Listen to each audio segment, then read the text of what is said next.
Sometimes I get asked how I ended up doing this work as a pilgrimage guide, and it started 5 years ago when I took my first step on the Camino de Santiago. I thought I was just taking a step on a 500-mile journey. I didn't realize that that pathway would extend to many years later, and this work of helping people prepare spiritually and practically for the act of pilgrimage. But here I find myself, and I thought I'd share a little bit with you about what I discovered 5 years ago and what I've discovered since. You know, this pilgrimage in Santiago, or to Santiago, is to see the remains of St. James the Apostle.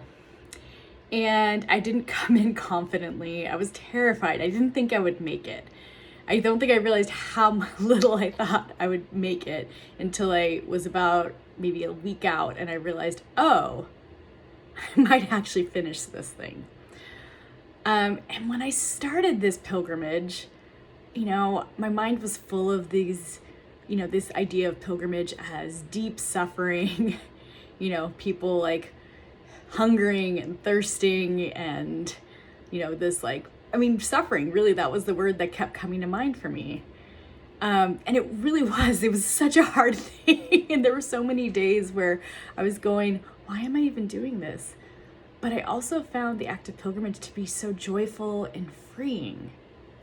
And in my walking, and there was something specific about walking, but I noticed that life as a pilgrim helped me to arrive home to myself in new, really profound ways. And so I'm a spiritual director as well. And with that lens as a spiritual director, I started to get curious, what is happening in this practice of pilgrimage? Like, why is this such a transformative space? Because it wasn't just me I was seeing transform. I was seeing people around me shift in really significant ways, and they were noticing it. And so I started to ask these questions of what are the spiritual rhythms of pilgrimage and how do they translate into normal life? And, I returned from my first Camino and I would share about these experiences and people would get curious and intrigued and they'd want to go on their own pilgrimage experiences. And they started asking me questions and one thing led to another and I found myself helping people out and I thought, maybe there's something more here. So about a year ago, I thought, maybe I'll try to offer one of these experiences. Maybe there's something for me here. Again, taking a step, not knowing where it would lead to. And last summer, I got to take my first group on pilgrimage. And similar to 5 years ago, I was terrified. I wasn't sure if I would make it. My favorite moment, and this is a strange favorite moment, but I was so anxious about the group's experience and was just wanting it to go well. And I knew that wasn't how I actually wanted to go through this pilgrimage experience. I wanted to hold it loosely and give space for God to do what God was going to do. It wasn't all up to me, and yet I was living as though it was all up to me. And so I was praying and asking God for help, and that night, I got food poisoning. And when I tell the story, everyone goes, oh no, this is terrible. And yeah, it was not fun. But I also knew, oh, I have no choice but to let go of control right now because my body is just doing its thing. And I had to trust that the group would be all right. And they were.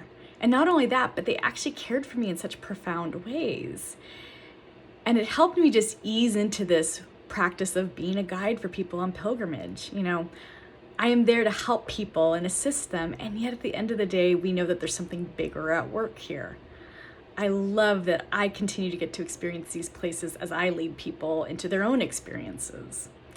And so this is why I do the work that I do. I love getting to catch a glimpse of something happening in another person and kind of encouraging them as they discover what that is for them. So if you're curious to find out more about the pilgrimage experiences I offer and offer support on, reach out to me. I'd love to have a conversation. I do have 2 experiences coming up for summer 2024, one on the Camino de Santiago and another in England to the island of Lindisfarne. I'll be sharing some more videos this week, but just wanted to give you all share a little bit of my story.